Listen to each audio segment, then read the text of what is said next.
Welcome जी। Sir next है हमारे आज के अर्जुन बिश्नोई जोधपुर से। अर्जुन जी वीडियो ऑन करें।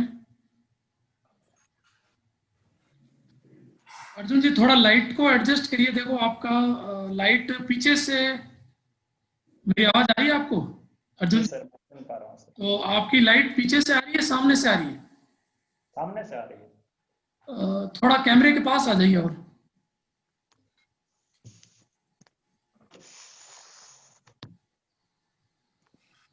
हाँ ठीक है जी। उपाध्याय सर। हाँ जी अर्जुन जी। सर नमस्ते। बिश्नोई, जी सर। आपका एकेडमिक रिकॉर्ड अच्छा है, 69, 75, 54 बीएसटीसी किया आपने और आप टीचर हैं। हिस्ट्री, हिंदी लिटरेचर और पब्लिक एडमिनिस्ट्रेशन आपके पास हैं। आपकी फोटो मुझे नहीं दिख रही है, इनकी फोटो नहीं नजर आ रही। ये सर एडजस्ट हो रहे हैं। अच्छा अच्छा, चलो अर्जुन जी ये बताइए। हेलो, हमने बिल्कुल मैं सर सुन पा रहा हूँ सर आपको। ओशिया के थोड़ा तेज बोलिए, थोड़ा आवाज कम आ रही। ओशिया तहसील के आप? जी सर, ओसियां से हूँ सर। ओशिया तहसील में मिर्ची बहुत प्रसिद्ध है, रही है, कहाँ की थी? जी सर, मथानिया की मिर्ची बहुत प्रसिद्ध रही है सर। अभी भी है क्या? जी सर, अभी उत्पादन जरूर कम हो गया है, लेकिन उसकी क्वालिटी अभी भी उतनी ही अच्छी है सर। अभी तो कितना कम हुआ उत्पादन? मुझे तो पता लगा कि वहाँ होती नहीं आजकल। नहीं सर, इसका उत्पादन काफी कम हो गया। इसका जो प्रमुख कारण है वो भूजल स्तर बहुत नीचे चला गया है। इस कारण सर वहाँ मिर्ची मथानिया में न होकर के आसपास के क्षेत्र में होनी शुरू हो गई है सर। अच्छा, चलो ओशिया जी सर। का सूर्य मंदिर, जी सर। सूर्य मंदिर है ना ओशिया में? जी सर। वो कब का है? जी सर, ये 9वीं शताब्दी में बना हुआ है। चलो ठीक है, आप आरएएस अधिकारी बनना चाहते हैं, है ना? क्यों बनना चाहते हैं? जी सर, मेरे आरएएस अधिकारी बनने को लेकर के 2-3 स्पष्ट बिंदु है, मैं उन्हें बताना चाहूंगा सर। पहला, यह सर्विस मुझे इतने अधिक अवसर प्रदान करती है कि मैं समाज के प्रत्येक व्यक्ति तक अपनी पहुंच बना सकूं और उन्हें जन और तंत्र के बीच की जो दूरियां हैं उन्हें कम करने का प्रयास कर सकूं। दूसरा बिंदु सर, इस सेवा में रहकर मैं स्वयं का व्यक्तित्व विकास भी बहुत अच्छे से कर सकता हूं। मुझे समाज के सभी तबके के लोगों से मुखातिब होना पड़ेगा। और तीसरा सर, निसंदेह ये राजस्थान की सबसे प्रतिष्ठित सर्विस है, तो इन बिंदुओं के आधार पर सर मैं आरएस बनना चाहता हूँ। चलो बहुत बढ़िया, आपका इरादा नेक है, अच्छी बात है। तो एक आरएएस अधिकारी बनने के लिए तो गुण आपने आप बता दिए, लेकिन चुनौतियां बहुत होती है उसके सामने। There are so many quite some challenges before him, बहुत सारी चुनौतियां होती हैं। तो ऐसी कौन कौन सी चुनौतियां एक आरएएस अधिकारी के सामने आती हैं? जी सर, जहां तक मैं समझ पाया हूं सर, इस सेवा में आपको 24 आवर्स एक्टिव रहना पड़ सकता है। कभी भी कहीं भी आपको आपके लिए कॉल आ सकता है। दूसरा सर, क्षेत्र का दायरा काफी व्यापक होता है, तो समर्पण की भावना इसमें थोड़ी ज्यादा रखने की आवश्यकता समझता हूँ सर। और समय प्रबंधन का जो चुनौती है वो सबसे ज्यादा रहती है कि आप किस तरह से समय का प्रबंधन करते हैं। परिवार के लिए भी समय निकालना है, सेवा के लिए भी समय निकाल रहे हैं। तो मेरे जहन में ये सारी चुनौतियां सर इस सेवा को लेकर के बनी हुई है। एक आरएएस अधिकारी के फोन कॉल्स बहुत आते हैं, जी सर। उनका प्रबंधन कैसे कर सकता है एक अधिकारी? जी सर, एक आरएस अधिकारी को कई तरह के एक दिन में फोन कॉल्स आते रहते हैं, और हो सके तो सर जो अनावश्यक कॉल है उन्हें शाम के समय या फुर्सत के समय अटेंड करने को कहें, और जो जरूरी कॉल्स है उन्हें पहले अटेंड करें। नहीं, लेकिन बार बार फोन बजेगा तो बाकी काम कैसे होंगे? उसका प्रबंधन कैसे करेगा? जी सर, बार बार फोन बजे तो सबसे पहले ये है कि यदि आप आवश्यक कार्य या ऑफिस के कार्य से बैठे हैं या किसी मीटिंग में बैठे हैं तो अपना फोन शुरुआत में म्यूट रखने की आदत रखें सर। और उसके बाद मीटिंग ओवर होने के बाद देखें कि कौन कौन से कॉल आवश्यक आए हैं, या किसी का फोन बार बार बीच में आ आप रहा है तो टेक्स्ट फोन को म्यूट कैसे रख सकते हैं? आपके बड़े अधिकारियों के जाएंगे, आप म्यूट कैसे कर सकते हैं? सर आपसे यदि बड़े इतना ही अधिकारियों के फोन भी आएंगे ना, जी सर, किसी मंत्री जी का सर, फोन आ ऐसे सकता है, जी सर, ऐसे प्रबंधन आवश्यक कैसे करेंगे? मीटिंग में ऐसे बाहर जाकर के भी अटेंड करने जरूरी होता है और उन्हें करना चाहिए सर। उस मीटिंग में भी आपके अधिकारी बैठे हुए हैं, उच्च अधिकारी, आप छोड़ नहीं सकते। उन्हें आप पोलाइटली परमिशन लेकर के सर, यदि आवश्यक है और दोबारा से उनका कॉल आ जाता है तो पोलाइटली परमिशन लेकर के सर अटेंड किया जा सकता है। अच्छा, ये अपनी जो पंचायती राज संस्थाएं हैं, जी इनको सर, वैधानिक दर्जा कब प्राप्त हुआ?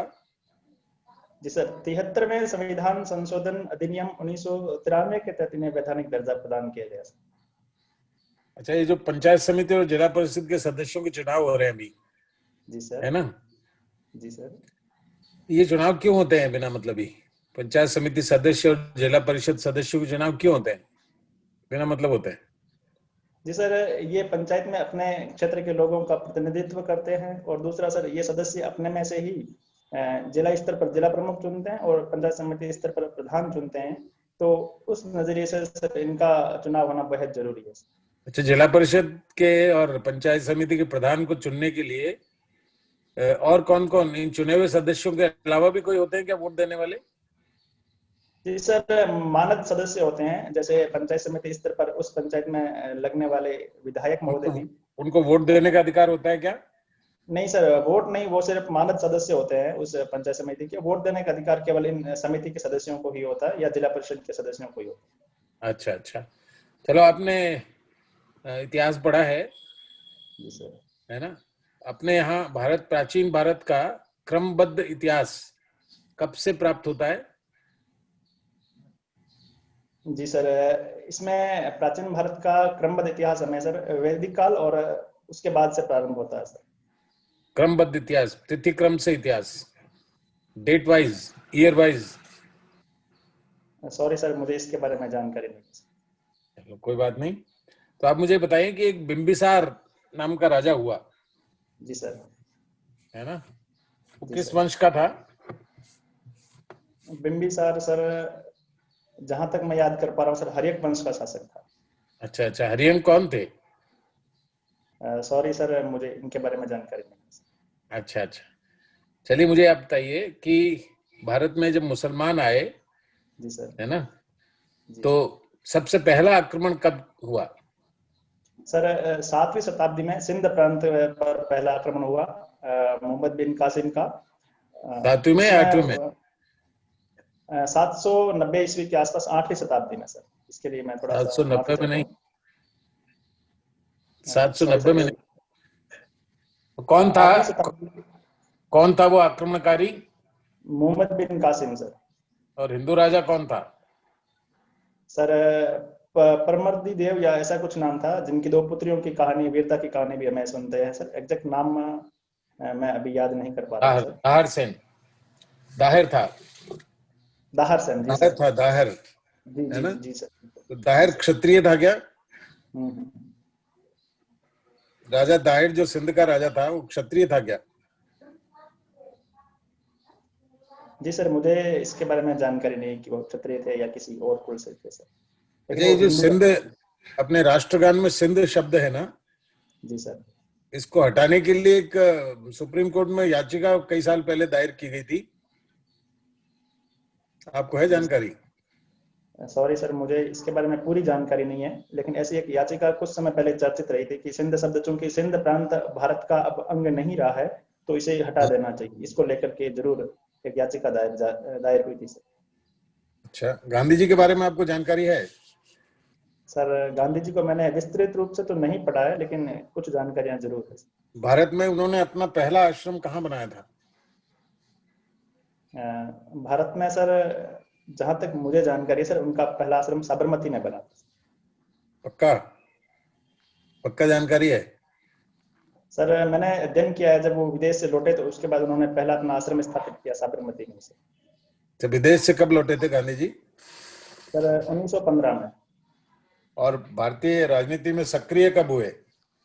सर, 1916 में वो सक्रिय राजनीति में आ गए। 1916 में, और बाद में? सर, 16-17 के आसपास चंपारण बिहार का और खेड़ा और अहमदाबाद के मिल मजदूरों के आंदोलन से वो भारत के सक्रिय हाँ, राजनीति में। बिल्कुल बिल्कुल। अहमदाबाद मिल मजदूरों के आंदोलन के समय उन्होंने उपवास किया था। जी एक सर। महिला ने भी उनके साथ उपवास किया। सर नाम ध्यान। अनुसुईया मैम है। Good, very good. अच्छा ये बताएं मुझे आप कि भारत में यज्ञ की परंपरा है। जी सर। आवाज आ रही है? सर सुन पा रहा हूँ मैं आपको सर, बिल्कुल। यज्ञ की परंपरा है। कितने प्रकार के यज्ञ होते हैं भारत में? सर यज्ञों में 4 प्रकार के यज्ञों का वर्णन मिलता है मुझे। कुछ नाम याद है: अश्वमेध यज्ञ, राजसूय यज्ञ और वाजपेयी यज्ञ।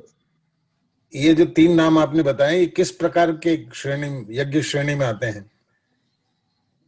सर मुझे पर्टिकुलर इनकी श्रेणियां तो याद नहीं है सर। अश्वमेध यज्ञ साम्राज्य विस्तार को दर्शाता है सर उसमें। नहीं, ये 3 यज्ञ जो आपने बताए ना, ये जी सर। किस किस पार्ट के हैं? यज्ञ के कितने भाग होते हैं? यज्ञ कितने प्रकार के होते हैं? सॉरी चलो सर मैं मुझे। बताता हूँ। 2 प्रकार के यज्ञ होते हैं, एक नैमित्तिक यज्ञ होते हैं और एक दैनिक यज्ञ होते हैं। 2 प्रकार के यज्ञ होते हैं, ध्यान रखना आप। जी ठीक है ना? सर। अब आपने जो ये 3 तीनों नाम यज्ञ बताए, सर नैमित्तिक प्रकार के यज्ञ है। ये 3 नाम जो बताए, ये किस में है? सर ये नैमित्तिक प्रकार के यज्ञों में शामिल है सर। नैमित्तिक प्रकार के यज्ञों में? तो फिर दैनिक यज्ञ कौन से होते हैं? सर इनकी मुझे जानकारी नहीं। पंच महायज्ञ? सर मैंने इनके बारे में नाम जरूर सुना है, लेकिन विस्तार से बताने में सक्षम नहीं हूँ सर, माफी चाहता हूँ। नाम सुनाओ 5 महायज्ञों के नाम। पंच महायज्ञ। जी मैंने सर पांचों के अलग अलग नाम नहीं सुने हैं सर। अच्छा, आप कह रहे हैं कि उनके बारे में पता नहीं है, इसलिए मैंने पूछा। अच्छा, ये बताएं मुझे आप, योग दिवस कब मनाया जाता है? सर 21 जून को। ये कब तय हुआ था अंतरराष्ट्रीय स्तर पर मनाया जाना? 21 जून 2015 से सर। नहीं नहीं, कब तय हुआ था ये? सर इसके लिए मुझे एग्जैक्ट डेट नहीं पता है सर। चलो कोई बात नहीं। अच्छा मुझे यही बताएं रख दो, मैं ले जाऊंगी। कि अभी तो पेड़ हमारे भी 2-3 लाऊंगी हेलो दूध।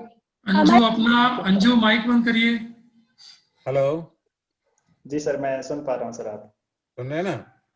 अच्छा ये मुझे बताइए कि अपने संविधान सभा में कितने सदस्य थे?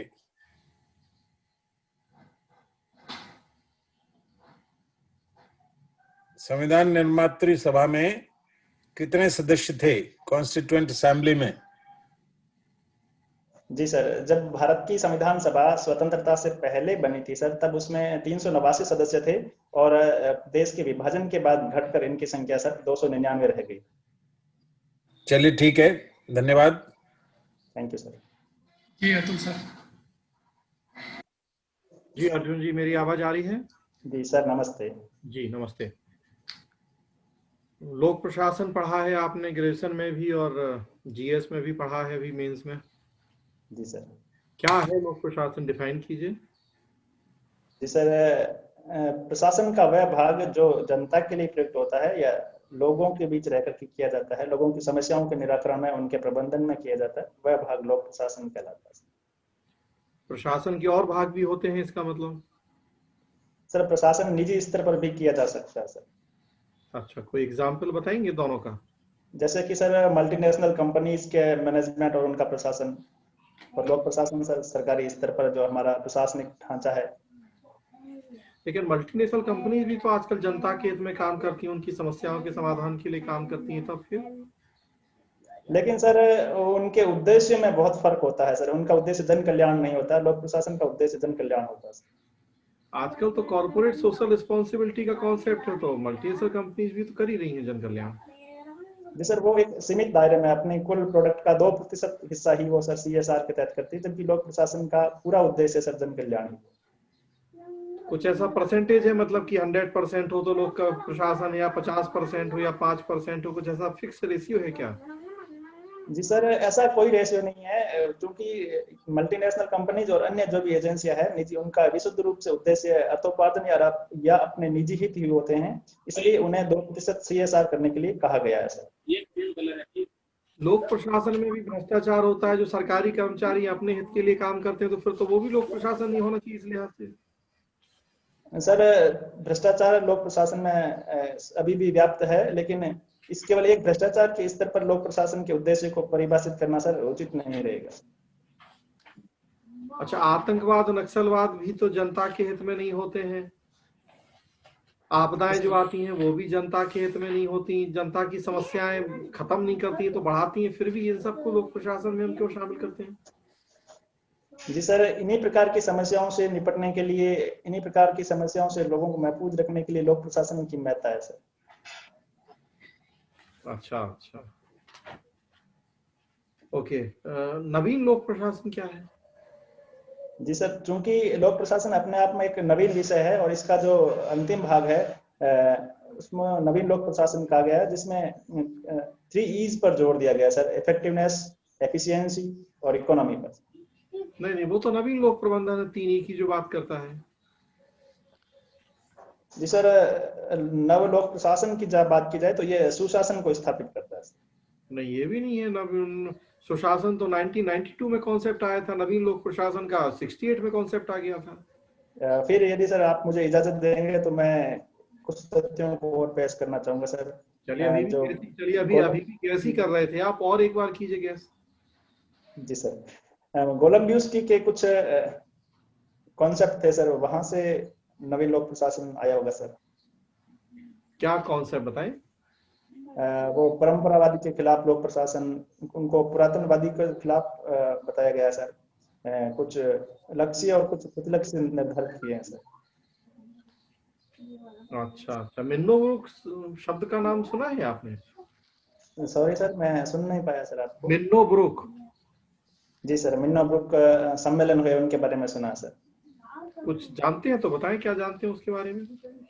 मिन्नो ब्रुक सर, 2 मिन्नो ब्रुक सम्मेलन हुए थे सर अमेरिका में, और वहां पर सर 1968 और 72 में ये दोनों सम्मेलन हुए, और वहां से कुछ लोक प्रशासन में नए आयाम जोड़े गए थे। अच्छा, मतलब ये है कि आप गलत भी बड़ा बिंदास बोल रहे हैं, पूरे कॉन्फिडेंस से कुछ भी बोल रहे हैं आप। सर मैं अगर यदि मैं गलत हूं तो इसके लिए सर मैं माफी चाहता हूँ। 68 में पहला हुआ था, 88 में दूसरा हुआ था, और 2008 में तीसरा हुआ, तो 2 नहीं 3 हो गए हैं। 72 में तो कुछ हुआ ही नहीं था ऐसा, 20 साल में एक होता है वो। जी जी जी सर, मैं इसके लिए गलत जानकारी के लिए मैं माफी चाहता हूँ। अच्छा अच्छा अच्छा, चलिए कोई बात नहीं। नवीन लोक प्रशासन और विकास प्रशासन, इन दोनों में क्या अंतर होता है? जी सर, मैंने इन्हें जीएस में पढ़ा है, अभी मैं इनको एग्जैक्टली रिकॉल नहीं कर पा रहा हूँ सर। अच्छा, अभी आपने एक बार रिवाइज नहीं किया? अभी तक सिलेबस रिजल्ट आए हुए तो हमें लग रहा कई महीने हो गए हैं, इंटरव्यू भी बहुत जल्दी होने वाले हैं। जी सर, मैं इनको अभी तक नहीं पढ़ पाया हूँ। मैंने अपने पढ़ाई के पेंडिंग हिस्से में सर लोक प्रशासन के आधे भाग को रखा है। आधा भाग पढ़ लिया है आपने, क्या पढ़ा है बताइए, वहीं से पूछते हैं। जी सर, मैंने संगठन पढ़े हैं सर, ऑर्गेनाइजेशंस। क्या होता है ऑर्गेनाइजेशन, डिफाइन कीजिए। जी सर, समान उद्देश्य को लेकर के बनाया गया समूह संगठन कहलाते हैं सर। अच्छा, संगठन में समान उद्देश्य का होना जरूरी है, अलग अलग उद्देश्य नहीं हो सकते हैं? जी सर, अलग अलग उद्देश्यों के लिए अलग अलग संगठन बनाए जा सकते हैं। एक संगठन के एक से ज्यादा उद्देश्य नहीं हो सकते? जी सर, मूल अवधारणा ये समान उद्देश्यों की है, और सूक्ष्म स्तर पर इस तरह से आजकल बनाए भी जा रहे हैं। अच्छा, प्रशासन, संगठन और प्रबंधन, इन तीनों में क्या रिलेशन होता है? जी सर, तीनों के लिए सर संगठन, तीनों आपस में अंतर संबंधित है सर। प्रशासन में संगठन भी होते हैं सर, और प्रबंधन का भी एक भाग प्रशासन है सर। प्रबंधन का भाग प्रशासन है या प्रशासन का भाग प्रबंधन है? सॉरी सर, अभी मुझे इसके बारे में एग्जैक्ट नहीं पता सर। अच्छा अच्छा, संगठन पढ़ा है तो संगठन के नियम भी जरूर पढ़े होंगे। सॉरी सर, संगठन के नियम मैंने नहीं पढ़े सर। तो संगठन में क्या पढ़ा फिर आपने? सर सामान्य जानकारी के बारे में पढ़ा, संगठन के प्रकार के बारे में पढ़ी। कितने प्रकार होते हैं? बेसिकली सर मुख्य रूप से संगठन 2 प्रकार के होते हैं, औपचारिक संगठन और अनौपचारिक संगठन। डिफाइन कीजिए दोनों को। औपचारिक संगठन सर सिस्टमैटिक होता है, उनमें पदानुक्रम की व्यवस्था होती है, उनमें स्पष्ट कार्य विभाजन होता है, उनमें आदेश की एकता जैसे सिद्धांत लागू होते हैं। जबकि अनौपचारिक संगठन सर केवल स्थितियों परिस्थितियों के आधार पर निर्मित होते हैं, उनमें मानवीय भावनाएं, मानवीय मूल्य होते हैं, और उनका कोई व्यवस्थित ढांचा नहीं होता है। कोई एग्जाम्पल दीजिए दोनों का एक एक मुझे। जी सर, औपचारिक संगठन जैसे अभी लोक प्रशासन में जिस प्रकार के संगठन बने हैं, जिनकी स्पष्ट कार्य विभाजन है। कोई संगठन का नाम बताइए। जी सर, प्रशासनिक व्यवस्था हमारी जो है अभी वर्तमान की वो औपचारिक संगठन पर आधारित है। और अनौपचारिक?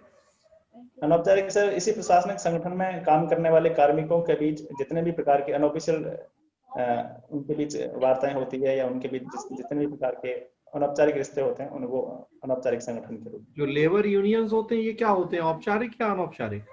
में। सर माफी चाहता हूँ, मुझे इसके बारे में जानकारी। अच्छा चलिए, न्यूज़पेपर तो जरूर पढ़ते होंगे। जी सर। आज के न्यूज़पेपर में देश के जो सबसे बड़े दानवीर कर्ण लोग हैं उनकी लिस्ट एक आई है। जी सर, मैं जिन न्यूज़पेपर को पढ़ता हूँ सर, मेरे ध्यान में ये लिस्ट नहीं आई। अच्छा, गैस नहीं करना चाहेंगे यहाँ? सर मैं जहां तक अगर गैस किया जाए तो सर कुछ उद्योगपतियों के नाम मेरे जहन में आते हैं सर। लक्ष्मी निवास मित्तल। भारत की बात कर रहे हैं? लक्ष्मीनारायण मित्तल तो भारत के कहाँ है, वो तो लंदन में रहते हैं।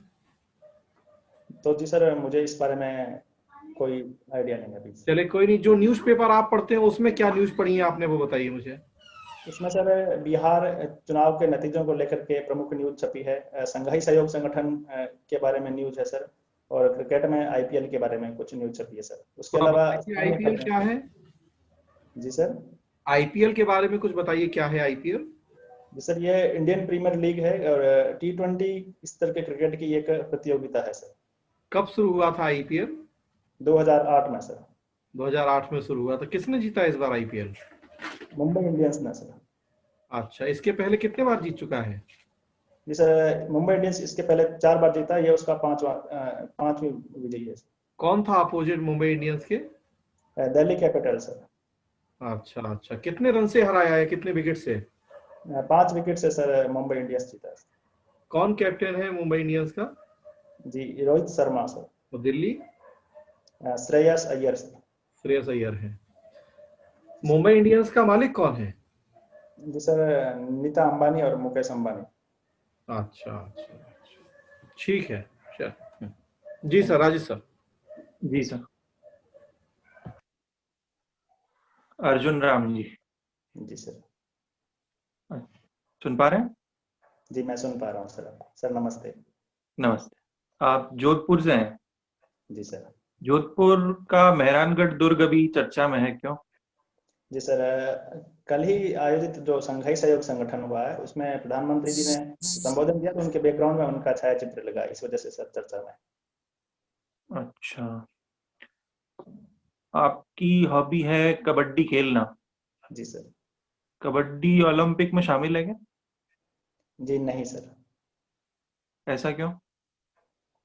सर अभी तक इसको शामिल नहीं किया गया है। पहले ये जरूर ओलंपिक में शामिल था, बाद में इसको हटा दिया गया सर।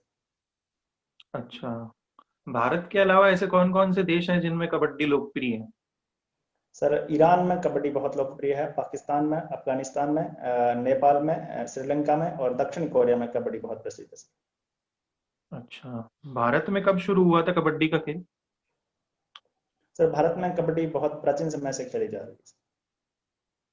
अच्छा, कोई स्पेसिफिक टाइम नहीं है? जी सर, मुझे इसके बारे में जानकारी नहीं है, ध्यान नहीं। अच्छा, कबड्डी का जो ग्राउंड होता है उसकी माप बता पाएंगे आप?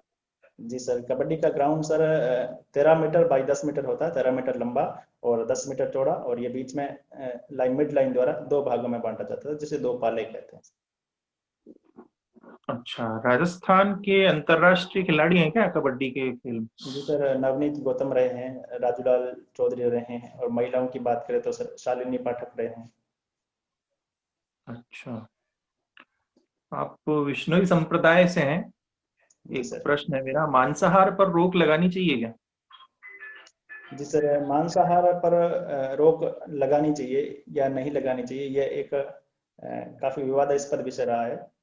इस संप्रदाय के नियमों के अनुसार मांसाहार पर पूर्णतः रोक लगानी चाहिए क्योंकि यह जीव हत्या के पूर्णतः खिलाफ है। अच्छा, अगर लगा दी जाए तो क्या नुकसान होगा? सर यदि लगा दी जाए तो जो मांस की जो व्यापार में लगे हैं लोग और जो उनका रोजगार जरूर चला जाएगा या उनके रोजगार पर प्रतिकूल प्रभाव पड़ेगा। बस इतना ही फर्क पड़ेगा? जी सर, नकारात्मक रूप से इससे ज्यादा भी फर्क पड़ सकते हैं सर। जो मांस का व्यापार होता है उससे जो इकोनॉमिक अर्निंग होती है उस पर जरूर प्रतिकूल प्रभाव पड़ेगा। अच्छा, इतनी ज्यादा आबादी 8 करोड़ लोग, सॉरी 8 अरब लोग हैं दुनिया में, जी सर। और उनमें से काफी लोग ऐसे भी हैं जो मांसाहार करते हैं। तो अगर वो सब शाकाहारी हो जाएं तो अनाज की कमी हो जाएगी, अराजकता फैल जाएगी। इस पॉइंट पे क्या बोलेंगे आप? जी सर, अनाज की कमी हो जाएगी, लेकिन इस तरह से इसको देखा जाना मेरे नजरिए से ठीक नहीं है कि सभी लोग मांस छोड़ करके यदि शाकाहारी हो जाए तो अनाज की कमी हो जाएगी। यदि आबादी आगे भी बढ़ेगी तो अनाज की उपलब्धता उसमें रहेगी, उसमें वर्तमान आबादी के लोग शाकाहारी होंगे तो भी अनाज की उपलब्धता तो रहेगी सर। अच्छा, जगदीप धनखड़ जी कौन है? जी सर, मैंने इनके बारे में नहीं सुना। चलिए मैं बता देता हूँ, ये पश्चिम बंगाल के भी राज्यपाल हैं। सर। इन्होंने कहा है पुलिस और प्रशासन को राजनीतिक रूप से तटस्थ होना चाहिए। जी सर। आपका क्या मानना है? जी सर, बिल्कुल नैतिकता जो है, अपनी एथिक्स है, प्रशासनिक मूल्य है, उनके अनुसार सर तटस्थता और निष्पक्षता के आधार पर ही प्रशासन किए जाने चाहिए या प्रशासनिक कार्यों को बढ़ावा दिया जाना चाहिए। राजनीतिक रूप से तटस्थ होकर के यदि वो कार्य करेंगे तो जनता तक सर और अधिक रूप से प्रभावी योजनाओं का क्रियान्वित कर सकेंगे। अच्छा, राज्यपाल को राजनीतिक रूप से तटस्थ होना चाहिए क्या? क्योंकि सर राज्यपाल राज्य में केंद्र का प्रतिनिधि होता है, तो सर उन्हें बिल्कुल राज्य के हितों के अनुसार ही कार्य करने चाहिए। जो राज्य की सरकार है जो निर्णय लेती है, उनके निर्णयों को निष्पक्षता और तटस्थता के आधार पर सर सोच करके अपना निर्णय लेने चाहिए। उनके इस वक्तव्य को आप राजनीति से जोड़कर देखना चाहेंगे क्या? जी सर, मैं उनके वक्तव्य, क्योंकि मैंने उनका वक्तव्य पढ़ा नहीं है, इसलिए मैं उनके वक्तव्य का विश्लेषण करने में समर्थ नहीं हूँ सर। अच्छा, अंतिम प्रश्न मेरा, चीन ने अभी जो बाइडेन राष्ट्रपति निर्वाचित हुए हैं अमेरिका में, उनको बधाई नहीं दी है और मना भी कर दिया बधाई देने से। क्या कारण मानते हैं आप? जी सर, क्योंकि चीन और अमेरिका इस समय विश्व की दो बड़ी महाशक्तियां हैं और उनके बीच के रिश्ते भी इस संबंध में कुछ ज्यादा अच्छे नहीं हैं। लेकिन बधाई नहीं दी, मैं व्यक्तिगत रूप से इस नजरिए को थोड़ा ठीक नहीं मानता हूं सर, कि यदि बधाई देते तो उन दोनों के रिश्तों में कुछ न कुछ सुधार की एक जो गुंजाइश है, जो संभावना है, वो जरूर शुरू होती है। चलिए ठीक है जी, Lalit sir. Thank you sir.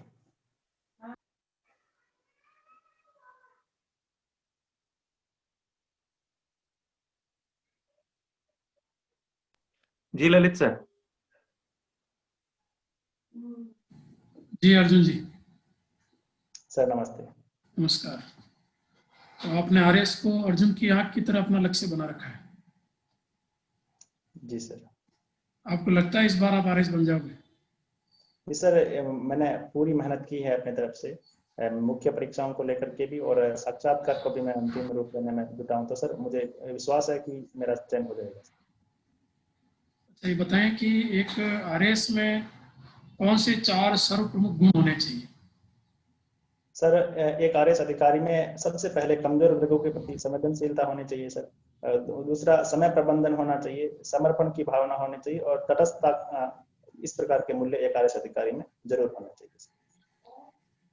और सत्यनिष्ठा? जी सर, आपने केवल 4 बिंदुओं की बात की, तो सर मैंने 4। अच्छा ठीक है, इन अगर 5 में से अगर प्रथम स्थान दिया जाए तो कौन सा गुण होगा? जी सर, मैं यदि मेरे निजी राय के आधार पर बताऊंगा तो सर कमजोर वर्गों के प्रति सहानुभूति को मैं सर रखना चाहूंगा। ठीक है। अच्छा, जोधपुर में एक एम्स है, एम्स अखिल भारतीय आयुर्विज्ञान संस्थान है। जी सर, एम्स। क्या नाम है उसका? मीराबाई अखिल भारतीय आयुर्विज्ञान संस्थान। कब हुई स्थापना? सॉरी सर, मुझे इसका एग्जैक्ट वर्ष याद नहीं है। अच्छा, ये बता पाएंगे कि इसकी स्थापना किस योजना के तहत हुई? सॉरी सर, मुझे इसकी भी जानकारी नहीं। Okay okay. अच्छा, जो मारवाड़ की चित्रकला है उसके बारे में बताइए। जी सर, मारवाड़ की जो चित्रकला है वो मारवाड़ी स्कूल से निकल करके आई है और जोधपुर के राठौड़ शासकों के संरक्षण में पनपी है। इसका प्रभाव सर बीकानेर के स्कूल तक भी है और इसका किशनगढ़ शैली भी इसी में सम्मिलित है सर। किस शासक के समय शुरू हुई जोधपुर में? जी सर, मुझे एग्जैक्टली नाम पता नहीं है सर। अच्छा, इसका स्वर्णकाल बता पाएंगे? किस शासक के काल को मारवाड़ी जोधपुरी चित्रकला या मारवाड़ी चित्रकला का स्वर्णकाल कहते हैं? जी सर, अभी मुझे उनका नाम याद नहीं आ रहा, माफी। ठीक है। अच्छा, ये बताएं, एक जोधपुर में एक मीनार है, उसको कहते हैं प्रहरी मीनार। प्रहरी मीनार जी सर। सुना है आपने इसके बारे में? सॉरी सर, मैंने इसके बारे में नहीं सुना। ठीक है। एक थंबा महल के बारे में? जी सर, एक थंबा महल का केवल नाम सुना है, मुझे इसकी जानकारी नहीं है। ओके। अच्छा, एक राष्ट्रीय पोशाक का दर्जा दिया गया है जोधपुर की ड्रेस को। जी सर, जोधपुरी कोट पैंट को राष्ट्रीय पोशाक का दर्जा दिया गया है। क्या अलग क्या है उसमें? जी सर, ये एक बंद गले का कोट है और इसके काले कलर के जो काले रंग का जो कोट पैंट है उसे इसका दर्जा दिया गया है। कलर डिसाइड है इसमें?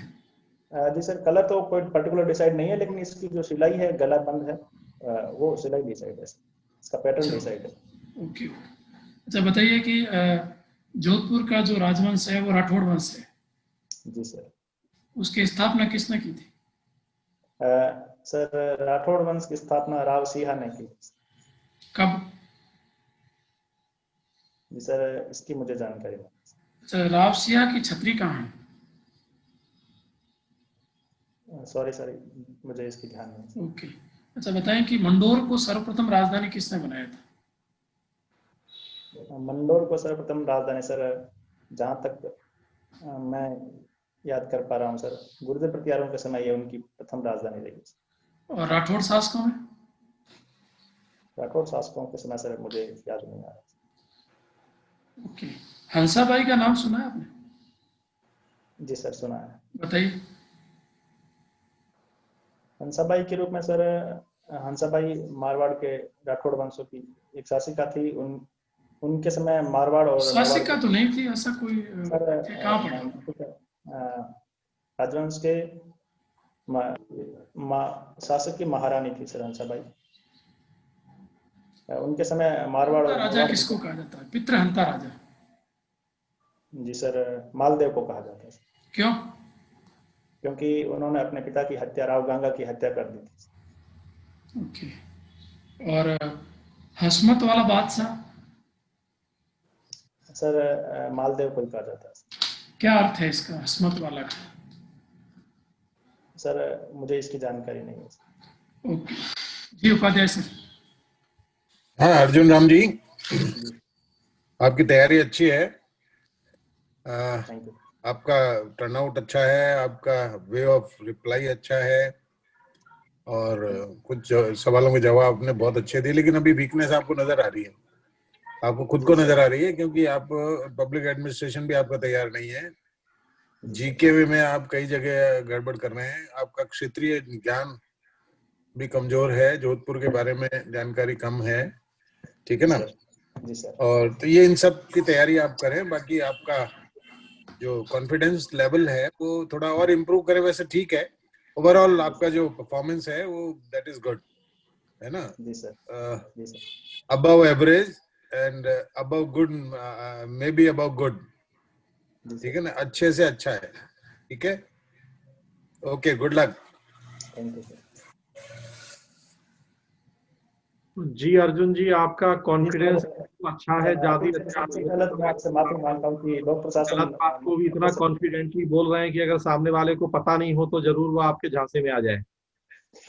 मैं इसके लिए माफी चाहता हूँ सर, क्योंकि आपके सामने ब्लंडर करने का मेरा कोई प्रयास नहीं था, क्योंकि लोक प्रशासन को मैंने अच्छे से पढ़ने के लिए सर अभी रखा है पीछे। मैं ये नहीं कह रहा हूँ ब्लब, लेकिन अब वो कॉन्फिडेंस ही आपका इतना ज्यादा है कि जो भी आप बोल रहे हैं। सॉरी सर, मैं रोकूंगा। अर्जुन जी, अखिल भारतीय स्तर पर लोक प्रशासन के लिए अतुल सर का बहुत बड़ा नाम है सर। जी सर, मैं सर को बहुत अच्छे से जानता हूँ। हमारे लिए स्रोत भी है, लोक प्रशासन के विद्यार्थियों का ये संयोग है कि सर से मुखातिब हो रहे हैं। सर को ब्लब करना मेरा कोई इरादा नहीं था। नहीं, मैं समझ रहा हूँ कि आप ब्लब नहीं कर रहे थे, वो मैं समझ रहा हूँ कि आप जानबूझ के नहीं मुझे धोखे में रख रहे थे, ब्लब कर रहे थे। वही तो मैं कह रहा हूँ कि आपका कॉन्फिडेंस लेवल ही इतना अच्छा है कि आप गलत भी बोल रहे हैं तो पूरे कॉन्फिडेंटली बोल रहे हैं। तो थोड़ा सा बस उस चीज पे ध्यान रखिए एक बार पढ़ जाइए, अभी समय है। मेंस में आपने पढ़ा है और मेंस पास किए हैं आप। जी मेंस सर, पास मैं किए मैं तो बहुत आपको समय पूरा नहीं यकीन लगेगा दिलाता हूँ आपको। कि सर मैं लोक प्रशासन को आपके मार्गदर्शन में अच्छा तैयार करूंगा सर। जी जी, तो वो चीजें सब पढ़ी हैं आपने, बस एक बार रिवाइज करना है। अभी तक क्यों रिवाइज नहीं किया, बस ये आश्चर्य की बात है कि इतने दिन हो गए रिजल्ट आए हुए, तो अभी तक क्यों नहीं पढ़ा आपने। जी ठीक सर, है, तो उसको थोड़ा कर लीजिए। बाकी मैं ओवरऑल आपका बहुत अच्छा है। थैंक यू सर, जी थैंक यू। जी जी राजेश सर। जी, आपने हॉबी से जुड़े हुए जो प्रश्न हैं उनके उत्तर बिल्कुल सटीक दिए हैं, जानकारी अच्छी है आपकी। मांसाहार से जुड़ा हुआ जो प्रश्न था आपका, उस पर भी संतुलित उत्तर रहा आपका। एक मेहरानगढ़ का करंट से जुड़ा हुआ प्रश्न था, वो ठीक दिया, लेकिन जगदीप धनखड़ जी कौन है ये आप नहीं बता पाए, तो इन करंट अफेयर में थोड़ा कमजोर लग रहे हैं। ठीक है, तो वहां पर थोड़ी तैयारी की आवश्यकता है। बाकी सर ने बता ही दिया है, और बाकी ललित सर बताएंगे आपको। थैंक यू शुभकामनाएं। सर। जी जी सर, थैंक यू सर। जी अर्जुन जी, जी सर। तो व्यक्तिगत व्यक्तित्व की दृष्टि से देखें तो काफी आप अच्छे लगते हैं, अच्छे दिखते हैं, और थैंक एक यू। पुलिस अधिकारी की तरह का बॉडी लैंग्वेज नजर आता है, और भाषा शैली अच्छी है, शब्द चयन और बढ़िया लगा सारा। बस थोड़ा कुछ व्यक्तित्व में एक दो चीजें ऐड करें कि जब भी कोई तथ्य ना आए, आपको कोई प्रश्न का उत्तर नहीं आ रहा हो, तो कहने में संकोच नहीं करें। ये एक गलत कहने के बजाय आपके लिए सॉरी कहना ज्यादा आपके पक्ष में जाएगा। जी जी सर, मैंने मैं हंसा भाई पूछा तो आपने उसको एक शासिका बता दिया, या अतुल का भी कोई मैटर था तो उस तरह से। तो इस एक आदत को आप इम्प्रूव कर लें कि जब भी नहीं आ रहा हो तो आप कह दें कि सॉरी सर नहीं आ रहा है। और अगर आप अनुमान भी करते हैं तो आप जैसे एक प्रॉपर उत्तर का शुरुआत करते हैं, वैसे ही आप शुरुआत अनुमान की भी कर देते हैं। जी सर। जब आप करना हो तो एक बार अनुमति लीजिए, फिर आप अनुमान करें, तो ये एक पार्ट इम्प्रूव हो जाएगा। बाकी कहीं कोई प्रॉब्लम लग नहीं रही है। जोधपुर के बारे में आपका ज्ञान काफी वीक है, आपका जिला जोधपुर है और अभी हम राजस्थान पे पहुंचे ही नहीं और आप जोधपुर में ही अटक रहे हैं, तो ये जी आप सर। नकारात्मक जा सकता है। तो आपका तहसील, ओसियां, जोधपुर जिला और राजस्थान, इनसे तो सांस्कृतिक आर्थिक जितने पहलू हैं वो सब आपको बहुत अच्छे आने चाहिए। और जोधपुर के आपके होते हुए भी आपके लहजे में कहीं भी मारवाड़ी लहजे का बहुत अत्यधिक प्रभाव नजर नहीं आता है, तो ये एक आपका सकारात्मक पक्ष है। मारवाड़ी लोगों का या जोधपुर के लोगों को वहां के लहजे से बचना बहुत ज्यादा कठिन काम है। ये लिया है, एक आपके लिए बहुत सकारात्मक बिंदु है। एथिक्स को थोड़ा और तैयार करें, और पोर्शन सर ने और उपाध्याय सर ने बताए हैं, अतुल सर ने, उनको आप बेहतरीन तरीके से करिए। ठीक है, thank you sir. Okay Arjun ji, all the best.